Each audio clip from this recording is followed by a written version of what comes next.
السلام عليكم ورحمة الله وبركاته. الحمد لله رب العالمين، وأصلي وأسلم على المبعوث رحمة للعالمين وعلى آله وأصحابه أجمعين، أما بعد. يا رب عظمت ذنوبي كثرة، فلقد علمت بأن عفوك أعظم، إن كان لا يرجوك إلا محسن، فبمن يلوذ ويستجير المجرم. أدعوك ربي كما أمرت تضرعا، فإذا رددت يدي فمن ذا يرحم. ما لي إليك الوسيلة إلا الرجا، وجميل عفوك ثم أني مسلم. إخواني في الله, we are continuing our lecture series regarding the scholars of Islam. For indeed, after the Prophet Muhammad sallallahu alaihi wasallam, he died, he did not leave any inheritance except knowledge. The Prophet alayhi salatu wasalam, he says in authentic hadith, al-ulama hum warathatul anbiya, that the scholars, they are the ones who have inherited from the prophets. وَإِنَّ الْأَنْبِيَاءَ لَمْ يُوَرَّثُوا دِينَارًا وَلَا دِرْهَمًا. The prophets did not leave any gold or silver. وَإِنَّمَا وَرَّثُوا الْعِلْمِ. They left knowledge. فَمَنْ أَخَذَهُ أَخَذَ بِحَظٍ وَافِرٍ. And whoever takes this knowledge has indeed taken a great share. Ikhwani fillah, tonight we are talking about one of the greats of Islamic history, one of our Imams, the Imam Sufyan Thawri rahimahullah. This man, Imam Ahmad bin Hanbal, he says, هل تدرون من الإمام? Do you know who is the Imam? They say, tell us who is the Imam. He says, Al-Imam huwa Sufyan al-Thawri. The Imam is Sufyan al-Thawri. لا يتقدمه أحد. No one goes ahead of him.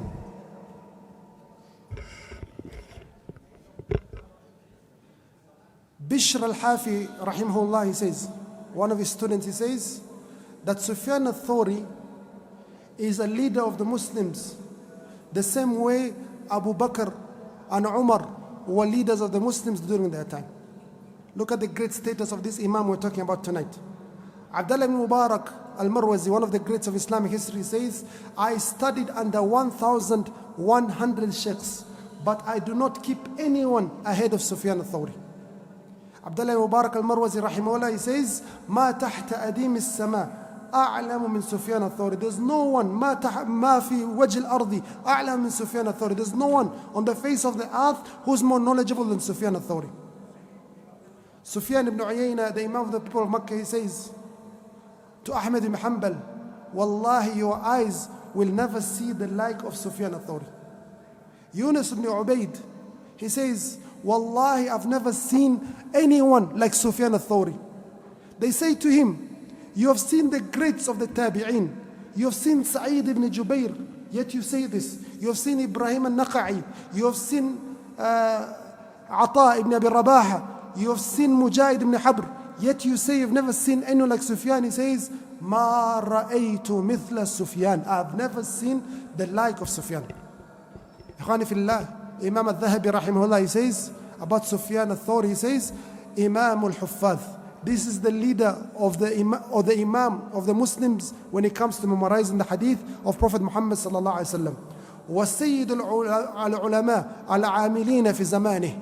And he is the leader of the scholars who was acting upon the knowledge that Allah gave them in his time. And he says, Abu Abdullah al-Kufi rahimahullah, al-Imam al-Mujtahid, Musannif Kitab al-Jami'. Ikhwani fillah, this is our Imam that we're studying tonight. His name, his full name is Sufyan ibn Sa'id ibn Masruq ibn Habib ibn Rafi' ibn Mawhiba ibn Abdullah ibn Ubay ibn Munqidh ibn Abdullah, and his name continues until it reaches Ma'an ibn Adnan ibn Ibrahim. He's from the tribe of Mudar, born in the city of Kufa. He was born in the year 97 of the Hijr calendar.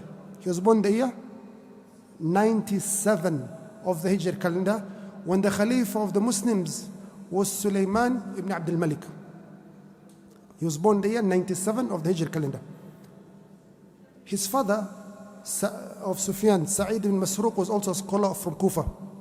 He was known as one of the great narrators of hadith. He was considered a strong narrator of the hadith of Prophet Muhammad sallallahu alayhi wasallam.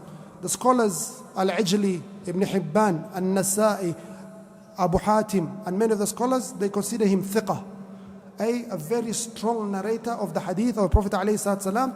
He was a companion of Sha'bi and Khaytham bin Abd Rahman. That was his father. So he comes from a family where even the father was a scholar. His name is Sufyan ibn Sa'id ibn Masruq al-Thawri, born in the year 97 of Hijra calendar. So he starts seeking knowledge, ikhwani fillah. And the first knowledge you seek out is, as Muslims, the first thing we do is we seek out the Quran. So you have to go to the katatib, to the duksi, they're known as katatib. Katatib, or the kutab, you learn the Quran. So he learned the Quran from one of the foremost sheikhs of Quran in Islamic history, a man known as Hamza al-Zayyat. Ikhwani fillah, if you are aware, there are 7 qira'at. There are 7 ways of reciting the Quran. Every place, Uthman ibn Affan, radiallahu anhu, he sent a mushaf. He sent about 4 mushafs. So he sent a mushaf to the people of Medina. The person who is the great reciter for the people of Medina that everyone follows from the people of Medina is a man called Nafi'. So you have the 2 qira'at, Warsh and Qalun. Then you have Makkah, Ibn Kathir. Then you have Syria, Sham, Ibn Amir. You have Basra. Number 4, you have Basra. And number 5, you have the city of Kufa, where there were 3 great scholars from the 7 qira'at. Hamza al-Zayyat, Al-Kisa'i, and Asim. As we recite the qira'ah of Hafs and Asim. So these are the 3 great. So he studied under one of these 3 who is known as Hamza al-Zayyat. He finished the Quran completely out of memory with him 4 times. So he knew the Quran very well and he was knowledgeable in it. Also he studied the hadiths from about 600 sheikhs until he memorized tens or thousands of hadith of Prophet Muhammad sallallahu alayhi wasallam.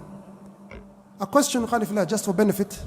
Sometimes, like yesterday's lecture, we said Imam Bukhari memorized how many hadith? 600,000. But if you count all the hadith in this world, it does not reach 600,000. What does that mean?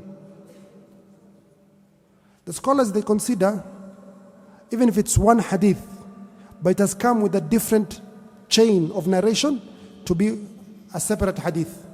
So if hadith is narrated by this brother, from this brother, from this brother, from this brother, that's one hadith. Even if it's the same hadith. إِنَّمَا الْأَعْمَالُ بِالنِّيَّةِ. So that's one hadith. Then that إِنَّمَا الْأَعْمَالُ بِالنِّيَّةِ can come from a different path, a different path. So these different paths are what the scholars say as the hadith. So he memorized the hadith, ikhwani fillah. And he became a scholar when he was very young. He did not even have a beard. His Sheikh, Abu Ishaq al-Sabi'i, used to see him and he used to recite the following verses. وَآتَيْنَاهُ الْحُكْمَ صَبِيًّا. We have given knowledge to this man or this boy when he was just a child. Like Yahya alayhi salam. وَآتَيْنَاهُ الْحُكْمَ صَبِيًّا. We have given him knowledge of fiqh, of qadha when he was just a young child. So from his students are his sheikhs. And this was the humility of the scholars of Islam. The Imam Waqi' ibn Jarrah rahimahullah, he says, you cannot be a scholar until you take from 3 people. You take from one who is above you, you take from one who is the same level with you, and you take from someone who is also lower or younger than you. So never feel that arrogance that you cannot take knowledge from someone. For a person who was greater than you, Sulaiman alayhi salam, he took knowledge from Hudhud. He took knowledge from a bird. The bird came to him and said, I have knowledge that you do not know of. And he took knowledge from that bird. And who's better, the bird or Sulaiman alayhi salam? So never, even Musa alayhi salam was better than Khidr. But he traveled and sought knowledge from Khidr alayhi salam, as mentioned in Surah Kahf that you recite every Friday or every week. So he studied. Many of his sheikhs were also his students. From amongst his sheikhs is Sulaiman al-A'mash, Sulaiman al-Miran al-A'mash, Mansur al-Mu'tamir, Abu Ishaq al-Sabi'i, and many of the greats of the Tabi'in. And from his students, Abu Hanifa, the Imam, Ibn Jurayj, Abdurrahman al-Mahdi, Yahya ibn Sa'id al-Qattan, Abdullah ibn Mubarak al-Marwazi. They were going to mention also from the Imams of the Muslims. This man, he became so great that the scholars used to consider him the Imam of the Muslims. Imam al-Awza'i, one of the great scholars from Lebanon, he died in Beirut. One of the great scholars of fiqh, Imam Awza'i, he says, if I was asked by Allah to choose a person who will rule upon the people with the book of Allah and the sunnah of the Prophet, لَاخْتَرْتُ لَهُمْ Sufyan. I will have chosen for them Sufyan al-Thawri. He says, Sufyan ibn Uyayna, he says, the Huffaz of Hadith are three people. Ibn Abbas during his time, Sha'bi during his time, and Sufyan al-Thawri rahimahullah. Shu'bah ibn Hajjaj, one of the great scholars, he says, Wallahi, the Amir al-Mumineen in Hadith is Sufyan al-Thawri rahimahullah. Khani fillah, this man was an abid, zahid. One of his friends, he says, were in Mecca. Sufyan al-Thawri, after Maghrib, he starts praying sunnah. He performs sujood. And wallahi, he did not lift up his head until the time of Isha. 1.5 hours or so between Maghrib and Isha, he did not lift up his head from sujood. Some people might think it's easy, but try. 5 minutes, all the blood rushes to your head, your muscles get fatigued. But unless you train yourself, then you'll know making sujood for 1 hour is not something easy. Abdul Razak as-San'ani, one of the scholars of Yemen, he says that Sufyan visited me. I gave him food and he ate a lot of food. And thereafter, he said, feed the donkey, then make it walk. And he starts performing the Qiyamul Layl the entire night until the time of Fajr. Such were the scholars, not only in knowledge, but also in performing Al-Amal Salih. And from his amazing character, Khani Fillah, was Amr bil Ma'arufi wa Nahi anil Munkar. He used to command good and forbid which is evil. So, one of his colleagues, he said, we went to Makkah with him. And the tongue of Sufyan al-Thawri will not stop any single moment from commanding that which is good and forbidding which is evil. He says, one day we were passing by and we saw a policeman who was sleeping. Then I told Sufyan, command him, it's time for Salah. He said, no, I'm not going to wake him up because this is an oppressor. It's only the Muslims are getting now peace because he's asleep. So let him stay with his peace, even if he misses Salah, that is his problem. He used to be very tough. One of the governors, they came to Sufyan al-Thawri and says, give me advice. Sufyan doesn't look at him. He says, give me advice. He does not look at him. He says, you want my advice? Resign. You are unfit to rule. He says, resign. You are unfit to rule. He comes to the Khalifa, the leader of the Muslims. The leader of the Muslims at the time is the leader of the superpower. The most powerful empire in the entire world. The empire that destroyed the great Persian Empire and destroyed most of the Roman Byzantine Empire. The Muslims are in power, the superpower. So he comes to the Khalifa in Mina and says to him, you have filled the entire earth with oppression and dhulm. Yet you did not get this seat except with the swords of the Muhajirun and Ansar. Yet the children of the Muhajirin and Ansar, they are outside your door in hunger, yet you do not fear Allah Azza wa Jal. Wallahi, Umar ibn Khattab performed Hajj and he did not spend more than 15 dirham. The Khalifa al-Mahdi got very angry and he said, you want me to be like you? He said, no, don't be like me, but be beneath what you are currently and be above me. Do not waste the money of the Muslims. So he was very harsh and very tough when it comes to Amr al-Ma'aruf wa Nahy al-Munkar. And he never used to take anything from the rulers and anything from the kings. One of his colleagues, one of his brothers was blind. Every Ramadan, he goes, this blind man, to one of the mosques and he leads Salah Taraweeh and is given a lot of money. So he comes back to Sufyan. Sufyan says, don't you fear on the day of judgment, when the people will be given the reward for their Quran and their recitation, you will not get any reward, and it will be said to you, you took your reward in this world. The blind man says to him, oh Sufyan, why are you so harsh with me, yet I'm your companion? Says, I fear that Allah will ask me why I did not advise you. I am your companion, so I have to advise you upon the truth. Do not take the Quran as a way of earning money, of enriching yourself. So Sufyan al-Thawri rahimahullah was well known for his Amr bil-Ma'ruf wa Nahi anil Munkar. The Khalifa, as you're aware, the Dawla al-Umayyah collapsed in the year, who can remember?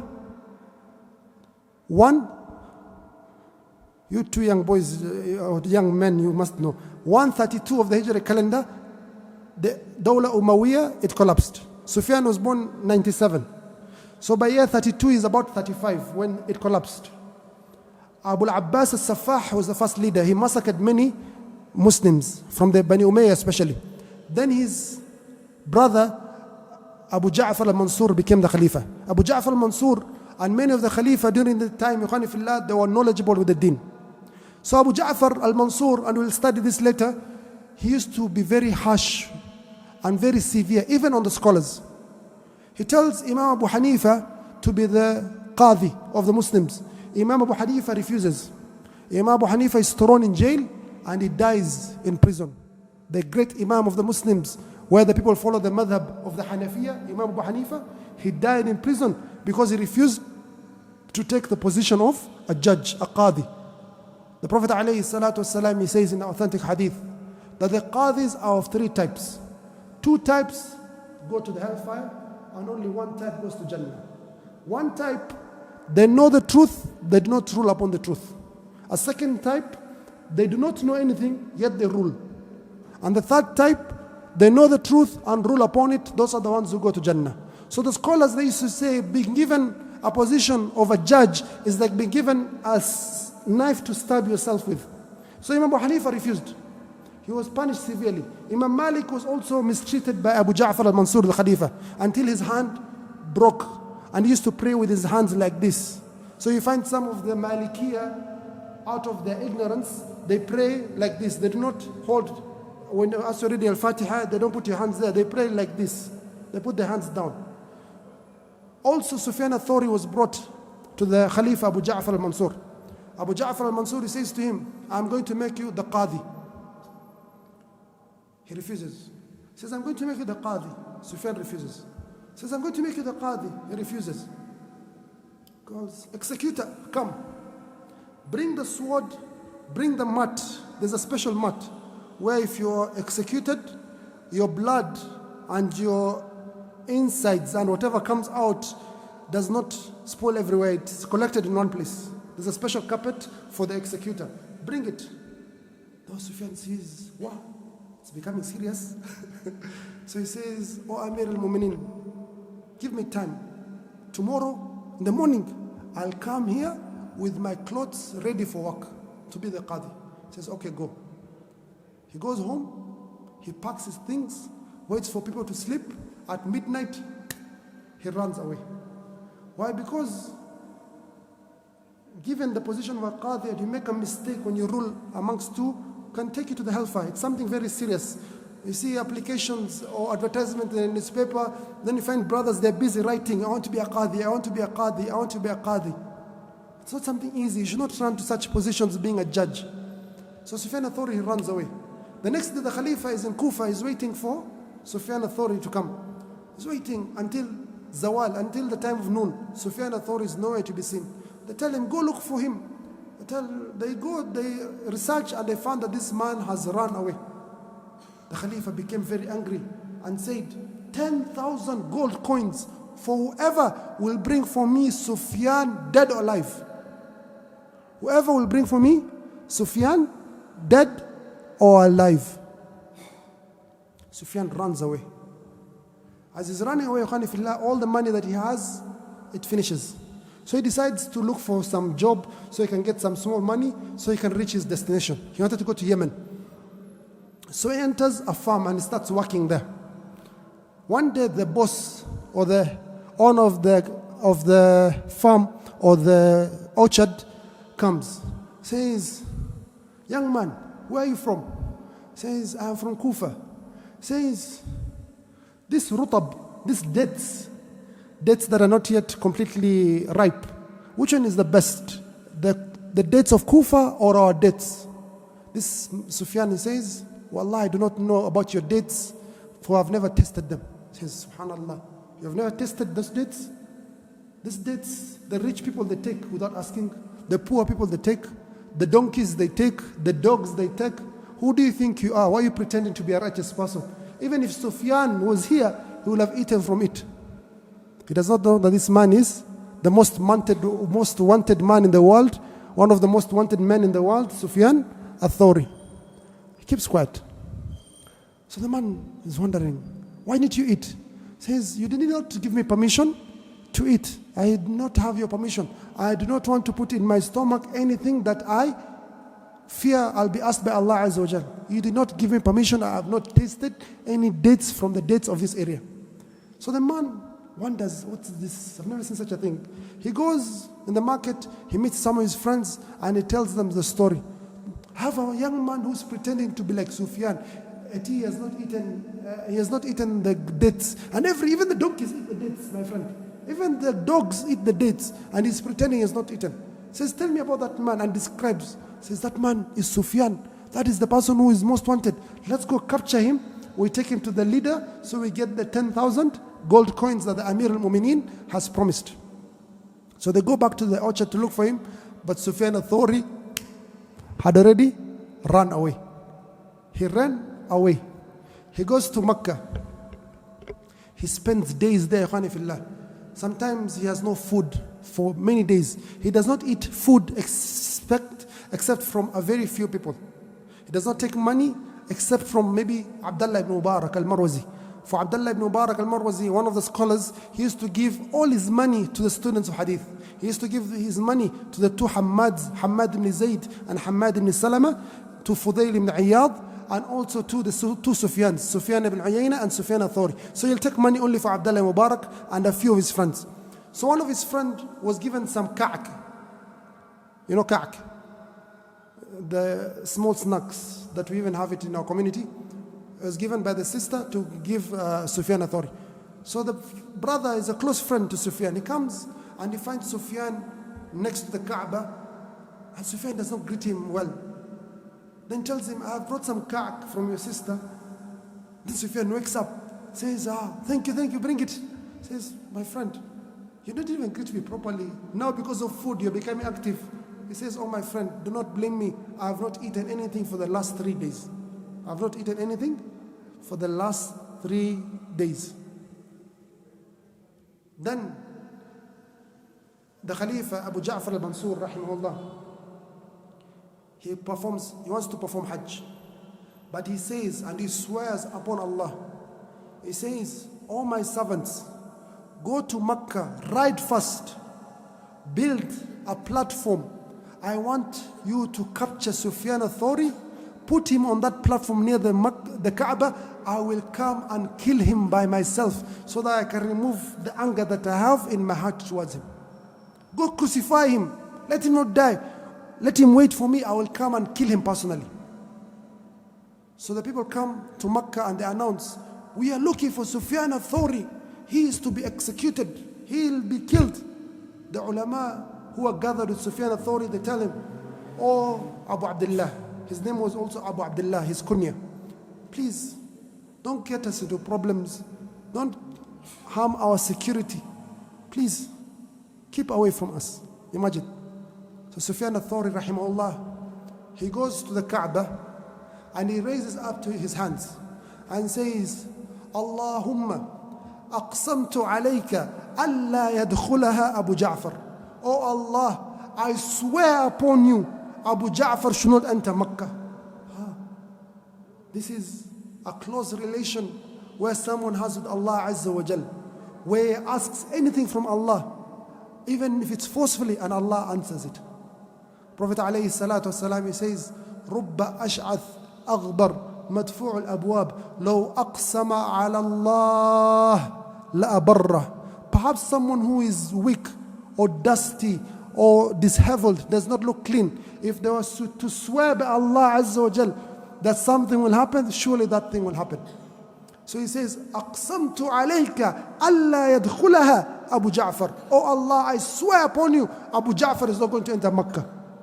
Abu Ja'far, he got sick and he died and he was brought in Mecca as a janazah. In the same wood coffin, or made from the same wood that he wanted to execute and crucify Imam Sufyan al-Thawri, he was brought. So the new Khalifa of the Muslims is his son, Al-Mahdi. Al-Mahdi initially is soft with Sufyan. So he asks Sufyan, come. He removes his ring, the ring of the Khalifa. That is like a seal, like the signature. Sign, take my ring. Rule upon the Muslims with the book of Allah and the Sunnah of Prophet ﷺ. You are the chief judge. You are the Qadi. You are the chief judge. You are the head of the Supreme Court, like we have in our country, if there's such a thing as the Supreme Court. The Supreme Court is the day of Qiyamah. Type. He looks at him and says, can I speak? He says, yeah, you may speak. Do I have security? Yes, I have security. Kindly, never, ever, ever call me to your gathering again.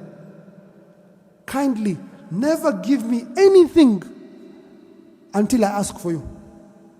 The Khalifa got red and was bursting in anger. He wants to kill this man. How dare he talk to the leader like this? His writer, or the people who write the minutes, informs him, oh Amir al-Mu'mineen, you gave him security, you gave him aman, that will not harm him. So Sufyan left. The students asked him, oh leader, oh Sheikh, why didn't you accept that offering of that ring of the Khalifa to rule upon the Muslims upon the book of Allah and upon the Sunnah of Prophet Muhammad sallallahu alayhi wasallam? Says, you guys, you're not thinking, okay, your thinking capacity is not that high. I do not fear, لا أخاف من إهانتهم. I do not fear that they humiliate me. I do not fear the leaders who will humiliate me or oppress me or torture me. What I fear from them is their generosity. For if they're generous towards me, tomorrow when I see them making a mistake, will I be able to command which is good and forbid which is evil? So he refused it. And once again, he ran away from Kufa to Basra. Later on, he was caught again by the Khalifa. And he was brought to the gathering and told, now you must listen to us. You're the Qadi of Kufa. Take your appointment letter. He says, okay, give me the appointment letter. He takes the appointment letter, goes out of the door, looks for the Tigris river, he throws it in the river, he runs again. Another time he's also caught. After he's run away, he's told, we'll give you another chance. You are the most knowledgeable person in the entire world. You are going to be the judge, whether you like it or not. He says, give me a moment. I swear I shall come back. He leaves his slippers intentionally there and he goes out. A few minutes or 20 minutes or so, he comes back. Like he has forgotten something. He takes his slippers and he leaves. The Khalifa didn't understand. Short while later, one of the ministers understood. He says, oh Amir, he promised you he'll come back, and indeed he came back for his slippers. He's never going to be seen again. So he became once again the most wanted man in the entire world. He ran all the way to Yemen, sleeping in a mosque, another mosque, another mosque. One day he's sleeping in one of the mosques in Yemen, and in that area a robbery happens. And the people that accuse him to be the thief. And they hold him and they take him to the governor of Yemen. The governor is called Ma'an ibn Za'idah.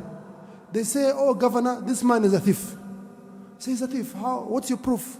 What have you stolen from these people? He says, well, I have not stolen anything. He says, you guys go. He says, my brother, what is your name? He says, my name is Abdullah ibn Abdul Rahman. It's a way of being mischievous or being tricky. You're not actually lying. All of us, we're Abdullah, we're the servants of Allah. And our parents are the servants of Ar-Rahman. Abdullah ibn Abdul Rahman. He says, no, Anshuduk Allah. What is your true name? I ask you by Allah, what is your true name? He says, my name is Sufyan ibn Sa'id ibn Masruq. He says, a Thawri? You are a Thawri? He says, Naam. He says, Bughiyatu Amir al-Mu'mineen, the one the Amir al-Mu'mineen al-Mahdi is looking for, with the great ransom? He says, yes. He says, Wallahi, stay in my country, that I'm in charge, hide wherever you are. Wallahi, even if you are hidden under my feet, I will not raise up my leg, I will not expose you.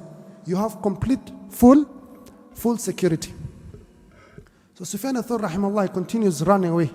He goes to Mecca, still being looked for. He goes to the house of, in Basra, the house of Abdurrahman al-Mahdi, still being looked for. Until he got tired, ikhwani fillah. This is an Imam of the Muslims, the most knowledgeable person in the entire world. He has a madhab.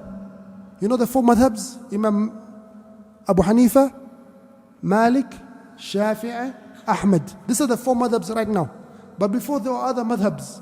Amongst them was the madhab of Sufyan al-Thawri, Al-Awza'i, Layth ibn Sa'd, Abu Thawr, Abu Ja'far al-Tabari, and Dawood al-Zahiri. These were the 10 madhabs that were there before. All of them finished except these 4. Amongst them is the madhab of Sufyan al-Thawri. But how is he able to teach and build his students, yet most of his life is running away for his safety? So, ikhwani fillah, the year 161 of the Hijri calendar came. He was in the house of one of his companions, one of his brothers. He says, Abdurrahman al-Mahdi, that night, Sufyan al-Thawri had a disease, a stomach disease, be it diarrhea or dysentery or whatever, or typhoid or cholera, one of the diseases of the stomach. 60 times he performed wudu. Then he was sure that the sakaratul maut is coming to him, that death is coming to him. As we mentioned previously, ikhwani fillah, those days people used to know that death is coming to them. They could feel it. Imam Nawawi, he left his town. He left Damascus, he went back to Nawa. He was sure that death was coming to him. So that night he performed his wudu 60 times. Imam Sufyan al-Thawri rahimahullah. Then the sakaratul maut came to him, and he asked one of the brothers from Kufa, Abdurrahman ibn Abdul Malik, to pray his janazah. The year 161 of the Hijri calendar, the Imam Sufyan al-Thawri rahimahullah, he passed away, and he was buried at night, and very few people attended his janazah. Yazid ibn Ibrahim rahimahullah, he says, I saw in a dream, and it was said to me that the Amir al-Mu'mineen fil Hadith has passed away. The leader of the believers in Hadith has passed away. For benefit, ikhwani fillah, only about 7 or 8 people have been given this attribute. And it's the highest level when it comes to Hadith, that you're the leader of the believers in Hadith. Shu'bah ibn Hajjaj al-Ataqi, Sufyan al-Thawri, Imam Ahmed ibn Hanbal, Ishaq ibn Rahaway, Imam Bukhari, Imam Daraqutni, and Imam ibn Hajar al-Asqalani. If I've not forgotten any, these are the ones who have been given the highest level when it comes to knowledge of Hadith. So this man saw a dream that he was told that Sufyan al-Thawri has passed away.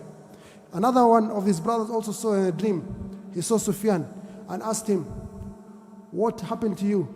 Where are you? He says, Allah has forgiven me. Ana ma'al kiramil barara. I am with the kiramil barara. I'm with the angels of Allah Azza wa Jal. Another one saw him in Jannah, flying in Jannah from one date palm tree to another date palm tree from the dates of Jannah. Ikhwani fillah, this is one of the greats of Islamic history. The Imam Sufyan ibn Sa'id ibn Masruq al-Thawri rahimahullah, born in the year 91 of the Hijri calendar. He passed away in the year 1. He was born in the year 97 of the Hijri calendar, and he passed away in the year 161 of the Hijri calendar, at the age of about 64 or 63. The Prophet alayhi salatu wasalam, he says in authentic hadith, أعمار أمتي بين الستين والسبعين, that the age limit for my ummah is between 60 and 70. So you find many greats of Islamic history, they passed away during this period. The Prophet ﷺ himself, he passed away in the age of 63. Abu Bakr as-Siddiq radiallahu anhu passed away at the age of 63. Umar ibn Khattab, 63. Aisha radiallahu anha, 63. Imam Bukhari, we mentioned last night, 62. And tonight we've mentioned also Imam Sufyan al-Thawri, about 63, 64. And later on we'll mention others like Abdullah ibn Mubarak, born in the year 118, died in the year 181, died at the age of about 63. So ikhwani fillah, these are people who are raised to the levels of Imam. The Imam is not the Imam in the mosque that we know. These are Imams of the Muslims, leaders. Imam al-Muttaqeen, the leaders of the believers or the righteous people. So this is our lecture for tonight from our beloved scholars, the Imam Sufyan ibn Sa'id ibn Masruq al-Thawri. Kindly read more about him. وآخر دعوانا الحمد لله رب العالمين والسلام عليكم ورحمة الله وبركاته.